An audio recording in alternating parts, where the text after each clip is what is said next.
ये हम मेरी भविष्यवाणियों की पुस्तक में से आज के वचन को पढ़ते हैं।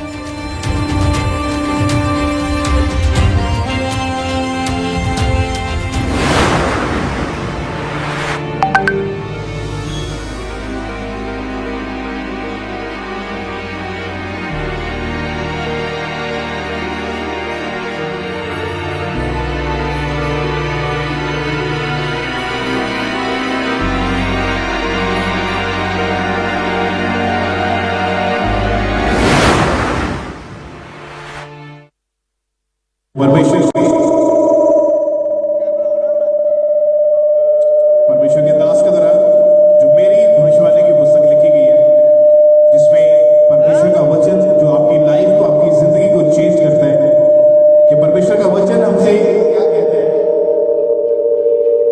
तो आपने आज के वचन को पूरे ध्यान से आत्मा में रहते हुए आप सुनेंगे।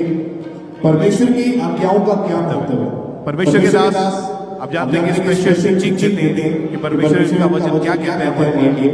निर्गमन 20 अध्याय उसके 24 आयत में लिखा है, मेरे लिए मिट्टी की एक वेदी बनाना और अपनी भेड़ बकरियों और गाय बैलों के होम बलि और मेल बलि को उस पर चढ़ाना। जहां जहां मैं अपने नाम का स्मरण कराऊं वहां वहां मैं आकर तुम्हें आशीष दूंगा। सब कहें आमीन, हालेलुया। परमेश्वर के दास वचन के द्वारा हमसे बात कर रहे हैं। वो कहते हैं कि मेरे प्रियो, बाइबल बताती है कि परमेश्वर ने अब्राहम से कहा था कि मेरी उपस्थिति में चलता जा और सिद्ध होता जा। परमेश्वर ने अब्राहम को यह बात उस समय कही थी जब अब्राहम को बेटे की आशीष की सबसे अधिक आवश्यकता थी, और दूसरी ओर अब्राहम को यह भी विश्वास हो गया था कि अब मेरा बच्चा नहीं होगा। लेकिन जब परमेश्वर उसके सामने प्रकट हुआ और उससे कहा कि मेरी उपस्थिति में चलता जा और सिद्ध होता जा, तो परमेश्वर ने उसे यह बात चिढ़ाने के लिए नहीं कही थी, बल्कि इस बात के द्वारा परमेश्वर अब्राहम को यह समझाना चाहते थे कि तू बेटे की आशीष तो चाहता है, लेकिन तू अभी तक पूरी तरह से सिद्ध नहीं हुआ है। जब तू पूरी तरह से मेरी आज्ञाओं पर चलेगा और सिद्ध हो जाएगा, तब मैं तुझे बेटे की आशीष दूंगा। याद रखें, जब आप परमेश्वर से मांगते हैं कि परमेश्वर मुझे इस बंधन से आजाद कर, मेरे बेटे को नशों से आजाद कर, मुझे चंगाई दे या मेरी आर्थिक स्थिति को दृढ़ कर, तब परमेश्वर आपको वचन देता है। फिर आप यह सोचने लग जाते हैं कि मैंने तो इस विषय में परमेश्वर से कुछ भी नहीं मांगा है, तो परमेश्वर मुझे यह वचन क्यों दे रहा है। क्योंकि परमेश्वर हमेशा अपने वचन के द्वारा आपको आशीष देता है। जब परमेश्वर ने अब्राहम से कहा था कि सिद्ध हो, तो यह अब्राहम को भी मालूम था कि मेरे जीवन में कहां पर कमी है।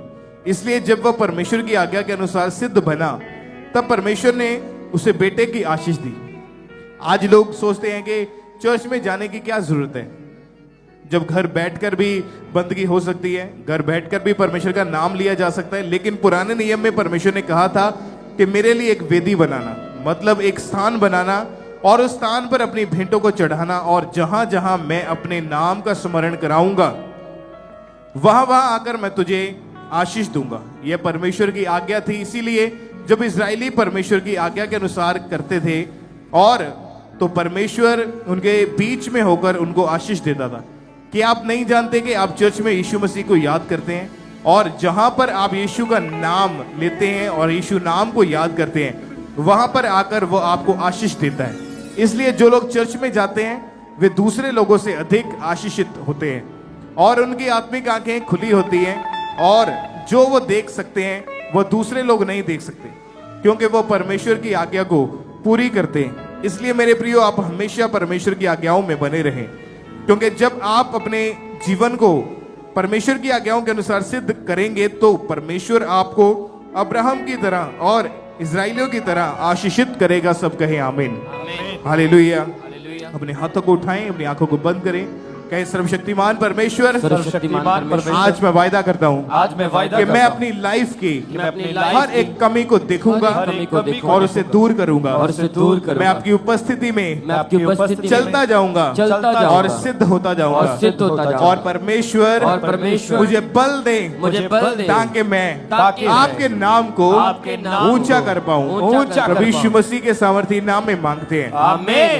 वेदों को परमेश्वर के दास के द्वारा जानने के लिए और ऐसी और नई वीडियोस को देखने के लिए हमारे YouTube चैनल को सब्सक्राइब करें और साथ में बेल आइकन को प्रेस करें, ताकि ऐसी और नई वीडियोस की नोटिफिकेशन सबसे पहले आप तक पहुंच सके। जुड़े रहें परमेश्वर की हजूरी के साथ। God bless.